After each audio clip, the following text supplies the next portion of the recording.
There was once a king who was so wicked that he would not allow any widows to live in his kingdom, because he was certain that they had caused the death of their husbands. Nor would he admit of any fat man or woman, as he was afraid that they would eat up everything in the kingdom.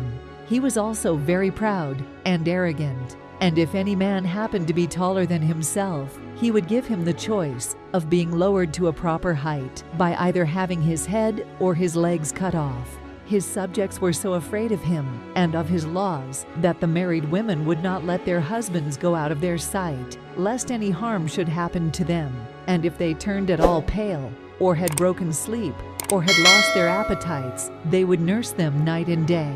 So afraid were they of becoming widows that they always agreed with their husbands on all points, lest by disagreeing they should bring about an attack of indigestion or something worse that might produce death.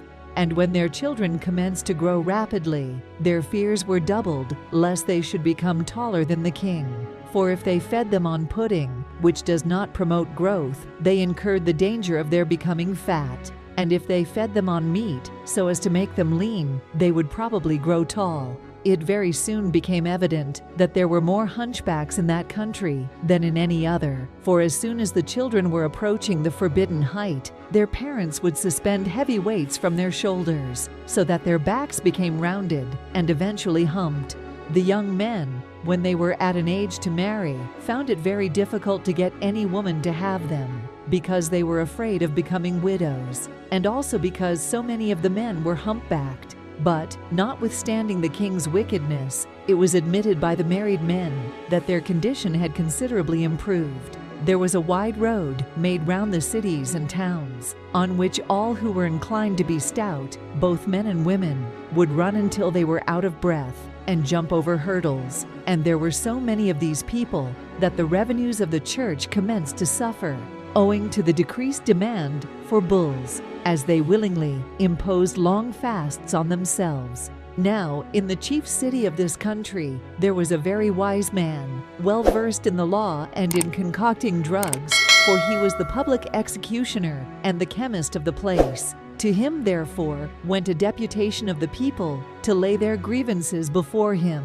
And after the spokesman had finished what he had to say, the executioner looked very wise, and, after considering a while, he said, "Our king's predecessor was held to be just and generous, because he allowed every man to retain a fifth of his produce for the maintenance of his family, and the tax he imposed on this fifth part was always readily paid." Here he touched the edge of his sharp axe and smiled, and the deputation exclaimed, "Quite right, so it was."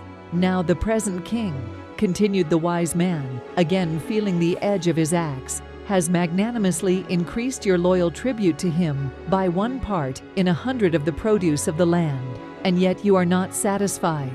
"The king's generosity we all feel," said the deputation, "but if we may be allowed to express an opinion to you, sir, we would—" "Certainly you may," interrupted the man of drugs, running his hand quickly over the axe. "Certainly you may. Why should you not?" By this time, the chief spokesman had got behind the others, and it was very evident that the members of the deputation were becoming aware that the logic of the executioner was too sharp for them.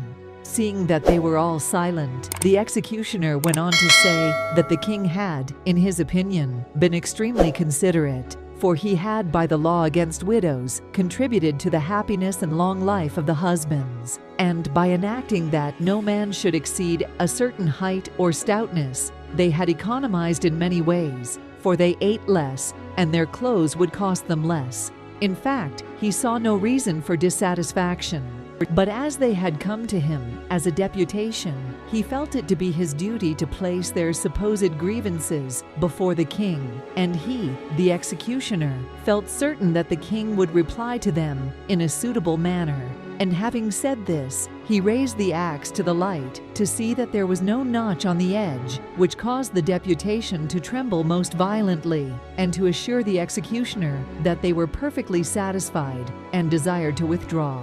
The executioner, however, would not allow them to retire, for the grievances of a people should not be withheld from the king's ear. But the members of the deputation became so frightened that they made their escape through the windows as fast as they could, And when the king heard all about it, he remarked that folly had entered with dignity by the door, and wisdom had unceremoniously escaped through the window.